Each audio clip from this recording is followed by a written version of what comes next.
Vanoggend. Dankie dat ons aan U die eer en die lof kan bring. Dankie dat ons weet, Vader, U het ingetree vanoggend. Mag die getuienis en mag die grootheid van God geopenbaar word deur getuienis, Heer. Mag ons verklaar die grootheid van God en die almag van Hom, Here. Mag ons die knie buig voor U, Vader, en sê dankie, Here, dat U ons kom ontmoet, Vader, op hierdie dag. Dat U kom stil staan by U kinders, Here. Dat U elkeen bedien het soos wat U wou vanoggend, Vader. U is die koning. U is die stuurman, Vader. U is die leidsman. En ons dank en ons eer U daarvoor, Vader. Dankie dat ons net die instrument kan wees, Here, in die hande van U. Leer ons uit die woord uit vanoggend.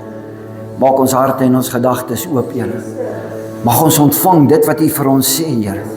Mag dit ons lewens verander, Vader, want die dood en die opstanding van Jesus Christus was nie te vergeefs nie. Dit was nie net omdat God gedink het, dis goed nie. Dit was vir ons. Daarom loof en prys ons. Daarom vra ek, Here, dat hierdie reeks wat ons preek, Vader, dat dit inslag sal vind in die harte van die kinders, Here. Oë en ore sal oopmaak, Here, om die heerlikheid en die grootheid van God te kan sien. En U almag. Want dit gaan alles net oor U. Ek eer U en ek prys U. Gebruik my vanoggend. In Jesus naam. Amen. Amen.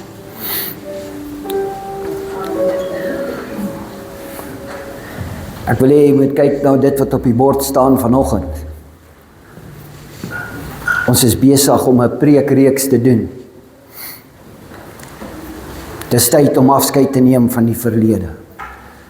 Want God het nuwe dinge in stoor. Deur die dood en die opstanding van Jesus Christus is daar nuwe dinge in stoor vir my en vir jou. Ons kan nooit vashou aan die oue nie. Ek het vir julle verduidelik en ons kan nie teruggaan 50 jaar in tyd en sê dis hoe ons dinge doen nie. God is nuut. God maak dinge nuut. En die gebed is dat in hierdie preekreeks wat ek doen, dat God sal verander. Amen. Nie net ons harte nie, ons gedagtes, ons optrede. Want as ons dit nie doen nie, beteken die kruisiging en die opstanding van Jesus Christus niks vir ons nie. Hoor my woorde vanoggend, dit beteken niks vir ons nie.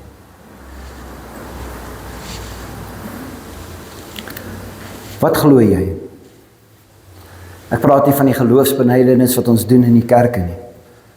Wat glo jy van die dood en die opstanding van Jesus Christus? Hy het gesterf vir my sondes, hy derde dag het hy opgestaan.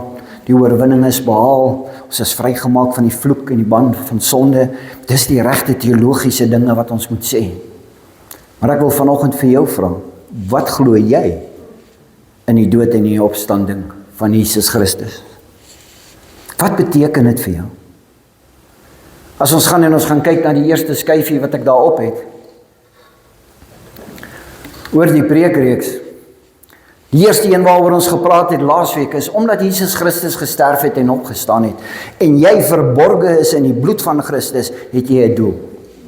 Jy is 'n doel hoekom jy op hierdie aarde is. Daar's 'n doel hoekom God vir jou gesterf het. Daar's 'n doel hoekom hy jou toegerus het met die Heilige Gees. Daar is 'n doel hoekom jy skoon gewas is deur die bloed van Jesus Christus. En dit is nie om in jou eie sirkeltjie te kan beweeg en rond te beweeg nie. Dit is nie om in jou gemaksone te wees nie.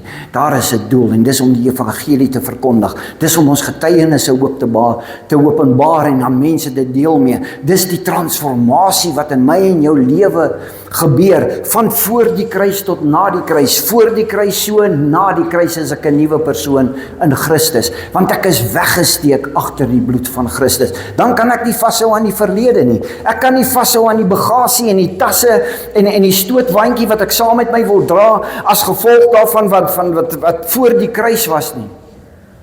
Nee, dit verander. En ons moet afskeid neem van dit wat agter is en begin voorberei vir dit wat voor ons lê. Daarom het ek 'n doel. Daarom is ek uitgekoop en daarom verwag die Here van my dat ek as 'n navolger en 'n disipel sal lewe so en ek dit sal uitlewe in 'n gebroke wêreld daar buitekant. Vanoggend se gedeelte gaan oor, as jy vir my een terug gaan, Anthony. Ek kan verander. Vandag. Deur die dood en die opstanding van Jesus Christus kan jy verander. Daar is nie so 'n ding nie, daar is nie 'n stem wat vir jou sê, luister man, jy's 'n misfit, jy's 'n mislukking en God het nie tyd vir jou nie. Ek gaan vir jou uit die woord uithaal vanoggend. En ek gaan vir jou wys vanoggend dat die dood en die opstanding van Jesus Christus maak dit dat jy kan verander. Dat jy nie kan sê ek kan nog meer dieselfde wees nie. Daar's 'n verandering wat plaasvind. Ek wil begin vanoggend en ek wil hê jy moet dink vir 'n oomblik. Terwyl jy daar so sit, voordat jou gedagtes dalk begin dwaal. Wat is dit? Wat is dit in jou lewe wat jy sal graag wil teruggaan en wil verander? Wat is daai 1 of 2 dinge waaroor jy soveel spyt het, dat as jy maar net sê, as ek net nog 'n kans kan kry om terug te gaan, om dit te kan verander? Wat sal dit wees? Ek het net daai kans nodig. Miskien was dit harde woorde wat jy gespreek het teen 'n geliefde, en toe is die geliefde onverwags weggeneem. Miskien is dit die verduistering van 'n klomp geld en mense wat in skuld gedompel is en mense wat nie 'n lewe mee kan maak nie, want jy het hulle geld verduister. Miskien voel jy as ek net kan teruggaan, as ek dit net kan gaan regstel. Miskien was dit wat jy gedoen het, waar jou man of jou vrou nie gesien het nie. Daai verhouding, daai een oomblik wat jy toegegee het. En jy so spyt daaroor, want moontlik het dit gemaak dat jou huwelik verbrokkel het, of daar's dinge wat gebeur het in jou huwelik, en jy sê as ek maar net kan teruggaan en dit kan regmaak. Staat nie vir jou nie. Daai oomblik toe jy uitstap uit die abortiekliniek. En jy vra, Here, kan ek nie net teruggaan nie? Kan ek dit nie net gaan verander nie? Ek en jy kan dit nie verander nie, dit het gebeur. Maar deur die dood en die opstanding van Jesus Christus is daar 'n verandering wat kan plaasvind in my, in jou lewe. Wat sou jy wou reggemaak het in 'n tweede kans hê? Dink net vir 'n oomblik daaroor. Baie van ons is prisoniere van ons verlede. Ons is vasgevang in dit wat ons verkeerd gedoen het en ons het dit nog nooit laat gaan nie. Ons dra nog steeds daai skuld, ons dra nog steeds daai vernedering, ons dra nog steeds daai blaam wat ons het vir onsself. Want ons het nog nooit van dit laat gaan nie. Al die mislukkings en die foute wat ons gemaak het in ons lewe. Vir jou sê vanoggend, deur die dood en die opstanding van Jesus Christus, het hy dit moontlik gemaak vir my en vir jou om te verander. Dalk het jy al probeer, luister, ek wil ontslaa raak van hierdie probleem wat ek het. Dalk dink jy, as ek dit maar net kan los, dalk is dit daar iets wat fout is waaraan jy vasgebind is. Dalk dink jy vanoggend aan die woorde wat Paulus sê, dit wat ek wil doen, die doen ek nie, maar dit wat ek nie wil doen nie, dit doen ek. En jy wonder by jouself, waar sal die krag vandaan kom om dit te kan verander? Ek wil jou vertel van die dood en die opstanding van Jesus Christus. Ons bou op na Paasnaweek toe. Ek wil vanoggend vir jou 'n storie vertel oor 2 persone wat baie naby aan Jesus was. Ek wil vanoggend met jou deel. En ek wil hê jy moet kyk daarna. Die vraag vanoggend wat ek wil jou vra, wat glo jy? Is die volgende: sal jy ooit kan vry wees van die foute van jou verlede? Diep binnekant weet ek. Diep binnekant weet ek daar's 'n begeerte in jou om te sê, as ek maar net daai tweede kans kan hê. Ek wil vanoggend vir jou sê, dis 'n kans wat jy het vanoggend. Wat die Here vir my en vir jou gee. 2 van Jesus se vriende wat 3 jaar saam met hom geloop het. Wat die wonders en die tekens gesien het, wat die genesings gesien het, wat die vrymaking gesien het, wat gesien het demone wat uitgedryf word, wat die heerlikheid van God aanskou het 'n begeerte gehad om te kon gaan verander dit wat hulle verkeerd gedoen het. Hulle het foute gemaak in hulle lewens, maar hulle wou dit so graag gaan regstel. En ek wil hierdie twee persone vanoggend gebruik om vir jou te verduidelik oor die genade en die dood en die opstanding van Jesus Christus en die verandering wat in jou lewe kan plaasvind. Vanoggend gaan ons kyk na die foute en die optrede van hierdie twee disippels. Dalk het jy al geraai, wie is die twee disippels? Judas, die bedrieger. En die ander een is Petrus, die verloner. Op 'n tyd het hulle gedink, en ek gaan dit vir jou uithaal uit die skrif uit, as ons maar net kon teruggaan. As ons maar net kon gaan regmaak het. Ek wil begin vanoggend met vir jou te lees uit Johannes 13, vanaf vers 21, 26 tot 28, ons ken die verhaal. Ek wil dit net kortliks, ek gaan nie al die gedeeltes lees nie, ek gaan net van die skrifgedeeltes uithaal, sodat jy miskien net die prentjie kan sien daarvan. Vers 21, nadat Jesus dit gesê het, dit is die aand wat hulle by mekaar is in die boventrek, hy gaan die nagmaal bedien aan hulle, dit is die laaste ete wat hy het saam met hulle, en hy gaan verduidelik aan hulle van die nuwe verbond wat gaan kom vir hulle. Die bloed van die perfekte lam wat geslag sal word vir hulle, die liggaam wat gebreek sal word vir hulle. Nadat Jesus dit gesê het, het hy erg ontsteld geword en openlik verklaar, ek verseker julle, een van julle wat hier is, gaan my uitlewer. Hy praat met Judas en Judas was net langsom gewees.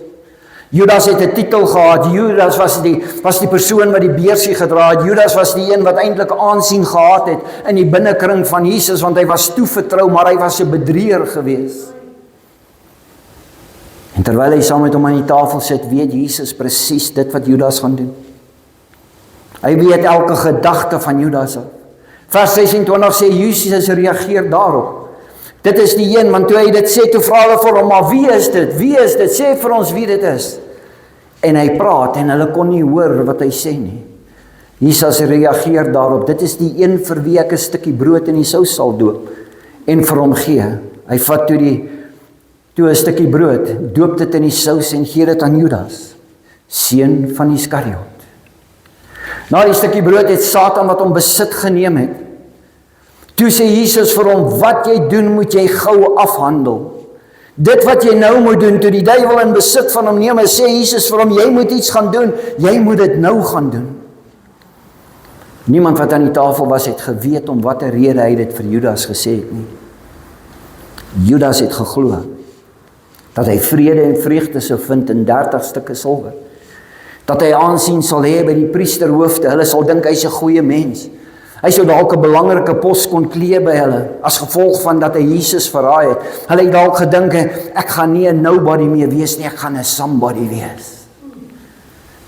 Die priesterhoofde, hy het die deur oopgemaak, sodat Satan hom kon gebruik. Hy het iets gedoen, en die begeerte wat hy gehad het sy lewe die deur oopgemaak, sodat Satan hom kon gebruik. Wanneer ons kyk na vers 31 tot 38, dit is Judas. Toe Judas vertrek het, merk Jesus op. En nou gaan hy praat met Petrus. Petrus wat Jesus volkome bewus is van, en hy gaan dit vir Petrus sê, dat jy gaan my verloochen 3 keer. Hy spreek het uit vir Petrus, die binnekant is Petrus, hy's 'n ou wat impulsief is. Hy's die ou wat die swaard trek in die tuin van Getsemane en die ander ou se oor afkap. Petrus is die ou wat dinge doen op die water loop, sonder om te dink, en hy's impulsief. En hy sê, Here, dit gaan nooit gebeur nie. Hoor wat sê hy? Toe Judas vertrek het, merk Jesus op, nou is ek die seun van die mens verheerlik, en God is deur my verheerlik.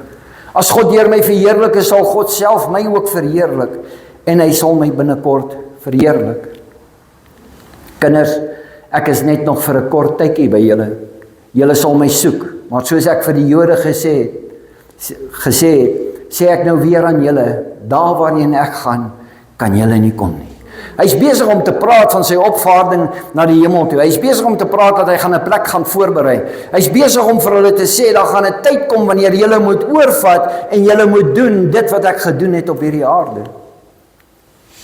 Hy gee 'n opdrag, en hierdie is 'n opdrag aan elke gelowige, nie net die disippels nie. Jy sien, as ek en jy glo in Jesus Christus en die dood en die opstanding van Jesus Christus, dan is ek en jy 'n disipel en 'n navolger van Jesus. En daar's 'n verantwoordelikheid wat ek en jy het. Ons kan dit nie net in 'n naam hê nie. Ek wil jy iets vertel. Hierdie pastoor wat hier so was, hy sê hy was geskok. Suid-Afrika word bestempel as 'n Christenland. Hy sê maar sy eerste jaar. En hy praat daar van die Kaap en die Kaapse plek en die Kaapse vlaktes. Hy sê hy kon nie glo nie, hoeveel kerke het toegemaak oor Paasnaweek en oor Kersfees. Hy sê maar Suid-Afrika is 'n Christenland. Hy sê dit het nie vir hom sin gemaak nie. Dit maak nie altyd vir my sin nie, dit maak nie altyd vir my sin dat ek sê ek is 'n Christen, maar ek tree nie so op nie. Ek tree nie op deur die liefde van Jesus Christus nie. Hoor wat sê hy in die opdrag wat hy gee. Ek gee julle 'n nuwe opdrag. Julle mekaar moet lief hê, soos ek julle lief het. Net so moet julle mekaar ook lief hê. En dan sê hy, wanneer hierdie liefde in julle harte is, wanneer hierdie liefde in julle is, sal daar iets gebeur. As julle mekaar lief het, sal almal daaraan sien dat julle my disippels is. Mense sal sien, ons gee om vir mekaar. Mense sal sien, ons bemoedig mekaar en ons lig mekaar op. Maar dis nie waaroor die preek vanoggend gaan nie. Simon Petrus vra in vers 36 vir hom, Here, waarheen gaan nie? Jesus het geantwoord, waarheen ek gaan, kan jy my nie volg nie. Maar later sal jy my wel volg. Hy sê, ek gaan na die hemel toe, jy kan my nie volg soontoe nie, maar wanneer jou tyd is op hierdie aarde, sal jy my kan volg. Petrus sê toe vir Jesus, Here, waarom kan ek U nie nou reeds volg nie? Ek sal my lewe ter wille van U opoffer. Hoor wat sê die disipel. Hy sê die volgende, en Jesus antwoord hom, hy sê vir hom in vers 38, sal jy regtig jou lewe ter wille van my opoffer? Vra Jesus. Regtig Petrus? Sal jy? Weet jy wat dit beteken? Weet jy wat dit beteken om op hierdie aarde jou lewe op te offer en jou kruis te dra ter wille van my? Ek verseker jou, voordat die haan môreoggend kraai, sal jy my 3 maal ontken het, dat jy my ken. Hy vertel vir Jesus, vir Petrus, hy sê, dit is wat gaan gebeur. Jy gaan my verloon. Jy gaan jou rug draai op my.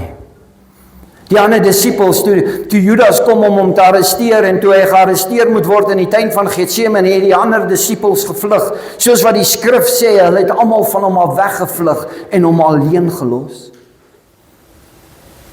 Hy het geweet wat Petrus gaan doen.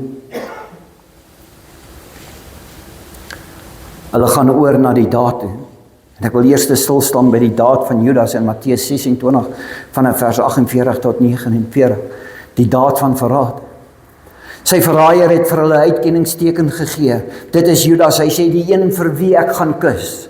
Dit is die een vir wie julle moet arresteer. Dit is die een vir wie ek verraai. Dit is die een wat 30 stukke silwer in my sak gebring het, wat my belangrik laat voel.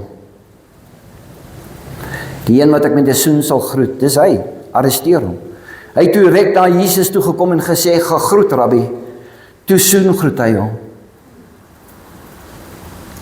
Petrus aan die ander kant. Judas het hom verraai. Petrus gaan hom verloon. Petrus het nog steeds buite in die binnehof gesit. 'n Diensmeisie kom toe nader en sê, jy was ook mos saam met Jesus, die Galileër. Ek wil hê jy met hierdie prentjie vir 'n oomblik in jou gedagtes hê, hy sit in die binnehof waar hulle vuur maak. Hy sit in die binnehof, hy ruik die hout wat besig is om te brand, hy is besig om te hoor die gegons wat daar sal is oor Jesus Christus wat gearresteer is.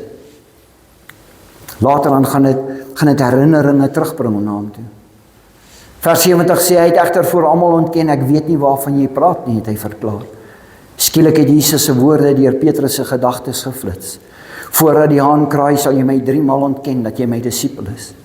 Daarop het hy buitentoe gegaan en hartsogtelik gehuil. Hy het geweet en hy het opregte berou gehad aan hom. Hier het ons vir Judas en hier het ons vir Jesus. Wat is eintlik die verskil? Judas is die bedrieger, Judas is die een wat sy hele lewe lang verkeerd gedoen het, hy was 'n disipel. En hier is Jesus wat hom verloon. Nadat hulle dit gedoen het, kom ons kyk na hulle optrede, Judas se optrede. Toe Judas sy verraaier besef dat Jesus tot die dood veroordeel is, het hy bitter spyt gekry en die 30 silwer geldstukke na die priesterhoofde en die familiehoofde teruggevat. Hy het berou oor dit wat hy gedoen het en hy dink hy kan die saak gaan regstel. As ek vir hulle die 30 stukke silwer sal teruggee. Dalk het Judas nooit geweet dat Jesus sou sterf nie. Dalk het hy gedink dat hulle net Jesus in die tronk wou sit. Ek en jy sal nie weet nie. Maar hy het berou gehad en hy wou die geld vir hulle gaan teruggee. Hy wou sê, die tweede kans, gee my die tweede kans, laat hom gaan. Vers 4.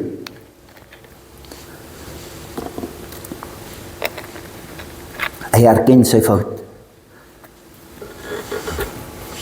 Hoor wat sê hy met die woorde, ek het verkeerd gedoen, ek het 'n onskuldige man uitgelewer. Hulle het geantwoord, dit raak ons nie. Dis jou probleem. Ons het jou betaal vir wat jy gedoen het. Dis jou probleem. Sorteer jy dit maar self uit. Judas gooi toe die geld op die tempelvloer neer, draai om en gaan hang homself.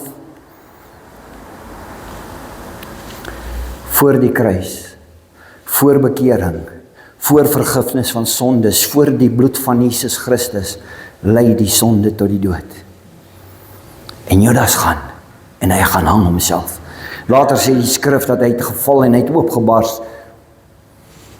Hy het berou gehad, maar waar het hy die berou gehad? Hy het die berou gehad in die wêreldse sisteem. Hy het teruggegaan na die priesterhoofde toe en vir hulle gesê, ek het 'n fout gemaak, maar Jesus was nooit daar in die prentjie nie.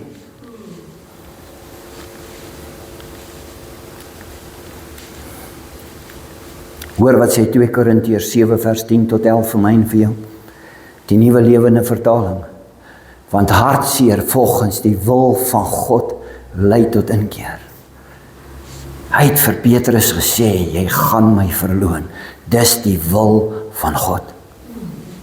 Wat weer lei tot verlossing, waaroor 'n mens nooit spyt sal wees nie. Daarteenoor lei wêreldse hartseer tot die dood.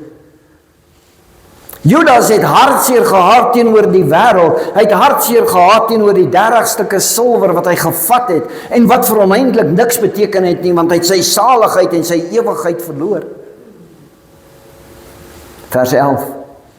Kyk net wat 'n entoesiastiese reaksie die belewenis van hartseer volgens die wil van God by julle meegebring het. Die verantwoording, dringendheid om reg te maak, ontzag. Judas die bedrieger wat 30 stukke silwer wêreldse dinge nagejaag het berou gehad. Hy het die binnekant sleg gevoel.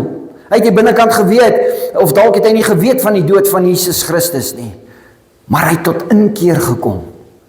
Maar sy inkeerdaad het nie gelei tot vergifnis of tot bekering en regmaak met Jesus Christus nie. 'n wêreldse berou het dit uitgeloop op die dood. Sy hartseer en berou het gelei tot sy dood. Daar was geen bekering of verandering in Judas nie. Dalk het hy gedink, Jesus sal my nooit vergewe nie. En die uitkoms is die dood. En die uitkoms is dat ek is 'n niks werd, ek is maar net gefaal en ek het maar net nog 'n mislukking en kom ek gaan neem my eie lewe. Petrus aan die ander kant sy hartseer en berou het uitgeloop op bekering, verantwoording, die begeerte om reg te maak en te herstel. Alhoewel hy Jesus verloon het, het hy bitterlik gehuil, bitterlik het hy hartseer gevoel die binnekant oor dit wat hy gedoen het. Nie een van hulle kon die verlede verander nie. Petrus kon nie teruggaan en regmaak wat in die tuin van Getsemane gebeur het nie. Judas kon nie gaan regmaak het by die priesterhoofde en die fariseërs en die sadduseërs nie. Petrus het teruggegaan na dit wat hy geken het.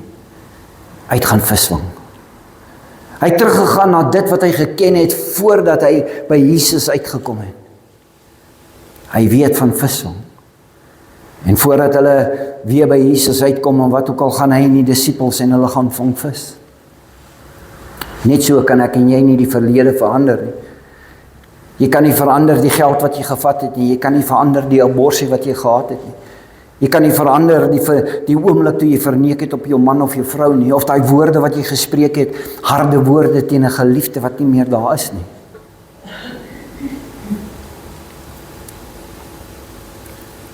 Die duiwel kom en hy sê vir jou, dit wat jy gedoen het, God kan jou ook nie aanvaar nie. Jy kan dit nie verander nie, maar dit was so groot. God kan en hy gaan jou nie daarvoor vergewe nie. Dit is wat die duiwel jou wil wys maak en daar is so baie mense wat dit glo. Daar is so baie mense wat glo dat ek het so ver geval dat die bloed van Christus kan my nie skoon was nie. wanneer jy Jesus ontmoet het. Maar waarheen wil jy gaan van hier af? Wil jy teruggaan? Of wil jy vorentoe gaan? Wil jy teruggaan en gaan loop met daai skaamte en daai pyn? Wil jy teruggaan om te gaan loop in daai lewe wat jy gehad het voor die kruis, voordat jy agter die grens van die bloed van Jesus Christus was, waar hy jou beskerm en waar hy jou vrygemaak het? Jy moet jouself vra, waarheen gaan ek? Gaan ek terug en ek glo dit wat die duiwel van my sê, dat ek is so vuil, ek is so groot mislukking, ek het so baie foute gemaak in my lewe? Judas en Petrus het al 2 foute gemaak. Petrus se optrede, toe hulle klaar ontbyt geëet het, vra Jesus vir Simon Petrus, Simon, seun van Josef, van Johannes, het jy my lief meer as hierdie? Petrus sê, ja Here, jy weet dat ek jy lief het. 3 keer gaan hy vir Jesus, gaan Jesus vir hom vra, Petrus, het jy my lief? Want 3 keer het hy Jesus verloon. Hy het tot bekering gekom en hy het tot inkeer gekom by Jesus Christus. Jesus was besig om 'n vis te braai vir hulle. Hy sal onthou, hulle het gaan visvang en hulle het niks gevang nie, en die volgende, toe Jesus daar is, toe sê hy vir hulle, gooi die nette aan die ander kant in die boek van Johannes 21. Hy sê, gooi hulle nette aan die ander kant in, en hulle het hulle nette ingegooi, en die woord van die Here sê, hulle het 153 visse gevang. En Jesus berei 'n ontbyt vir hulle voor, en hy vra vir hulle, wil julle nie saam met my kom eet nie? En terwyl hulle daar sit en Petrus besef, dit is Jesus, hy besef dat hy het 'n kans, Jesus is hier, Jesus is beskikbaar vir hom. Terwyl hulle besig is om die vis gaar te maak op 'n klip met die hout onderaan, het hy dalk teruggedrink toe hy sit in die binnehof, die vuur en die hout, die reuk wat hy gekry het. Die binnekant het hy dalk gedink, ag Here, hoe gaan hy my ooit kan vergewe? Jesus vra vir hom 3 keer, Petrus, het jy my lief? En 3 keer antwoord hy, en hy sê, ja Here, ek het jy lief.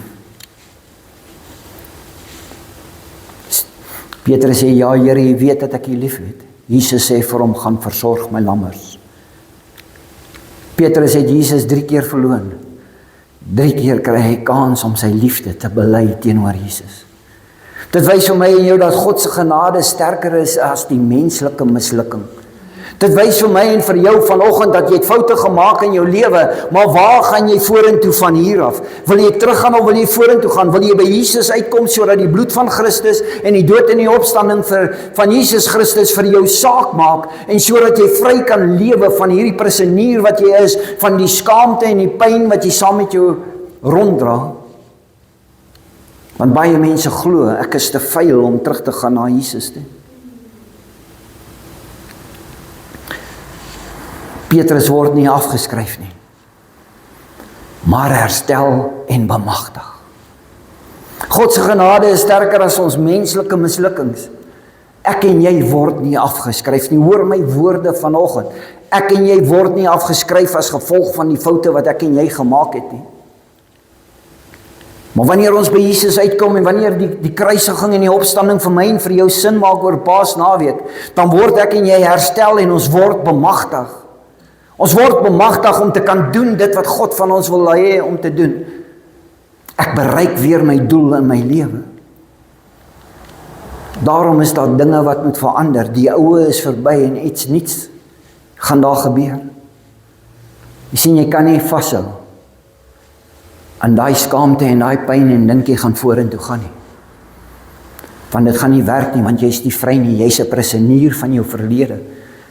Maar die bloed van Christus, die prys wat betaal is aan die kruis, was die volmaakte prys vir my en vir jou. En ek en jy kan laat gaan van dit. Ek en jy kan vanoggend sê, Here, ek gee dit alles oor aan U. Ek en jy kan vanoggend sê, Here, ek het foute gemaak in my lewe, maar U het my nooit weggestoot nie. U het nog nooit vergeet van my nie. Ek wil vanoggend vorentoe gaan. Ek wil vergeet van dit. Ek wil dit vir U gee. Ek wil hê U moet dit van my al wegvat. U moet my herstel en my bemagtig as 'n kind van God, sodat ek in die volheid van U kan lewe. Judas het dalk gedink, my daad was so groot. Jesus gaan sterf. Hy sal my nooit kan vergewe nie. Kom ek vat maar my eie lewe. Baie maal dink ek en jy my mislukking is so groot. Jesus gaan my nie vergewe nie en ek gaan voort met my lewe in sonde. Die loon van die sonde is die dood. Maar die genade van God en die liefde van God is bekering, bemagtiging, herstel en 'n ewige lewe. Miskien net soos Judas het jy berou en in plaas dat sy hartseer hom gedryf het tot hopeloosheid. Dit het hom gedryf wat hy voel hopeloos. Petrus aan die ander kant. Dit het hom gedryf nader na Jesus toe. 3 keer sê Jesus vir Petrus, kyk na my skape. Hierdie is my opinie wanneer ek dit lees en wanneer ek die ander dinge lees wat saam met dit gaan, die boeke wat saam met dit gaan. Petrus, jy het dalk foute gemaak, maar ek kan jou nog steeds gebruik. Petrus, jy het my verloon, maar ek gaan jou nog steeds die rots maak. Ek gaan jou nog steeds kragtig maak, Petrus, want jy het my lief. Petrus, jy het 'n tweede kans, en ek sal jou gebruik om kragtig te wees.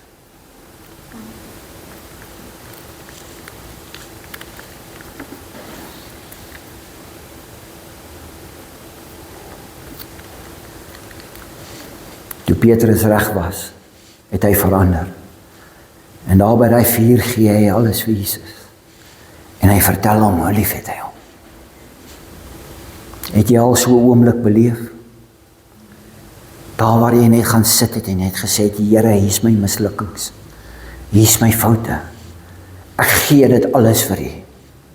Kom verander my. Laat ek ontslaa raak, is tyd om afskeid te neem van die dinge van die verlede. U het nuwe dinge in stoor vir my.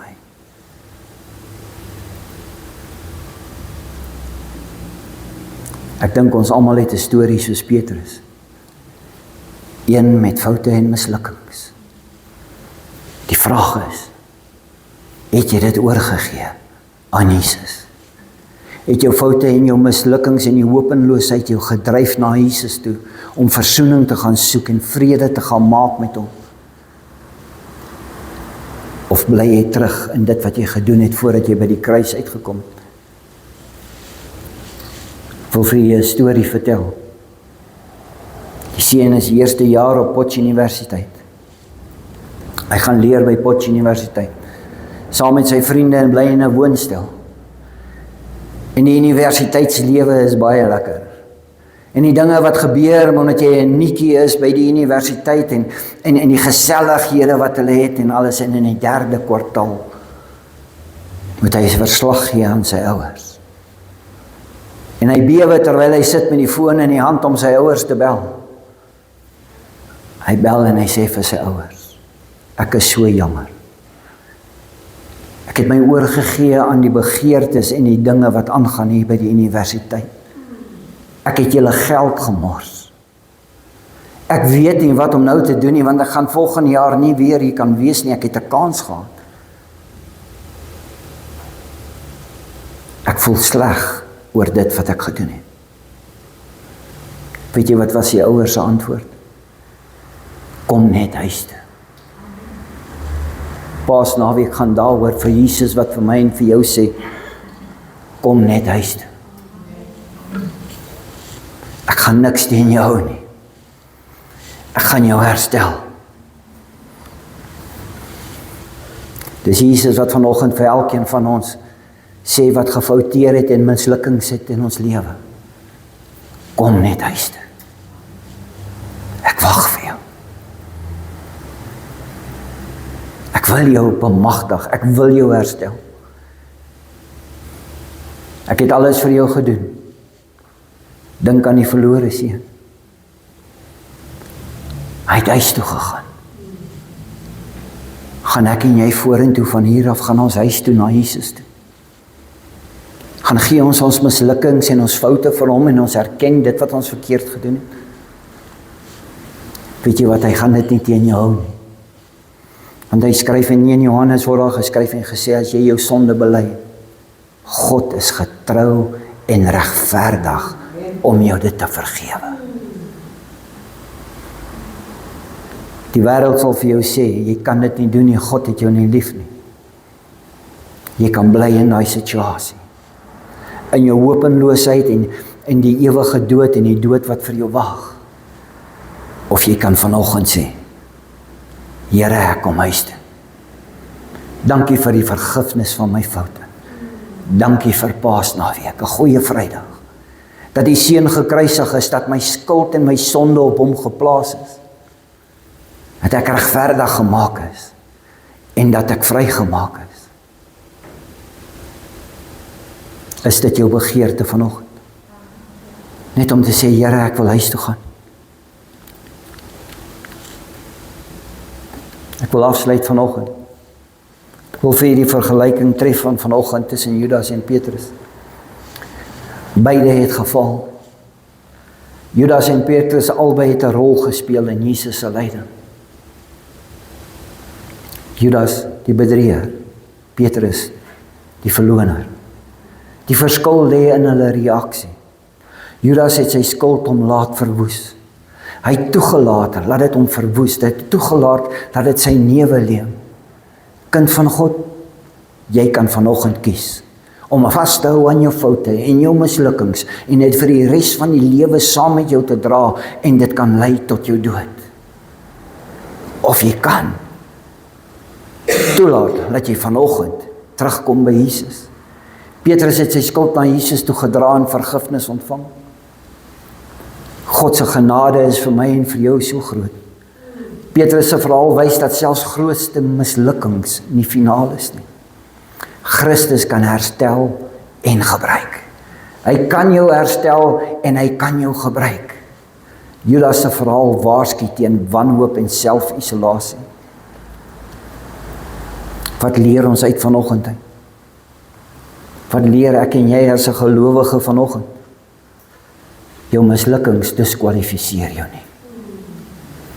Jou mislukkings maak nie dat jy 'n nobody is nie. Die dood en die opstanding van Jesus Christus en Paasnaweek het gemaak dat jy 'n somebody is. Christus kan jou herstel en gebruik. En hy wil dit doen nou. Hy gee vir jou 'n geleentheid vandag. Hy sê, wil jy nie huis toe kom nie? Wil jy nie maar net kom oorgee aan nie? Wil jy nie kom en net sê ek is jammer nie? Verleiers beteken dit die volgende. Ware gesag kom uit liefde en om lief te hê en bereid te wees om jou lewe aan hom toe te vertrou.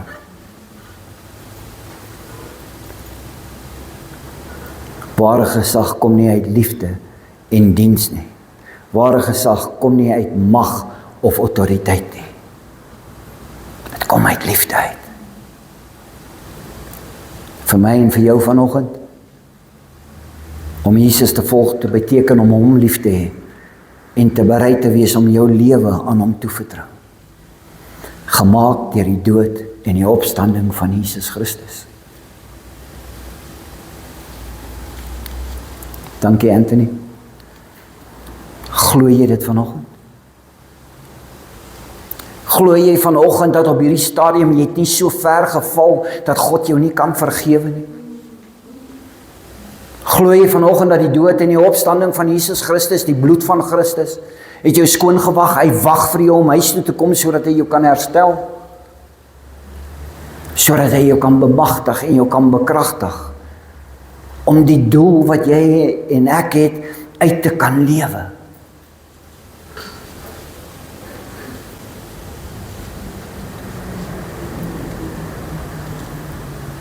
Dit is tyd om afskeid te neem van die verlede. Wil jy dit vanoggend doen? Ek gaan van Mariska vra, ek het dit nie met haar bespreek of enigiets nie, om net vir my 'n liedjie te kom speel. En dan wil ek vir jou die geleentheid gee. Wil jy nie vanoggend net regmaak met hom nie? Wil jy nie net vanoggend daai uitnodiging aanvaar wat hy vir jou sê, kom huis toe?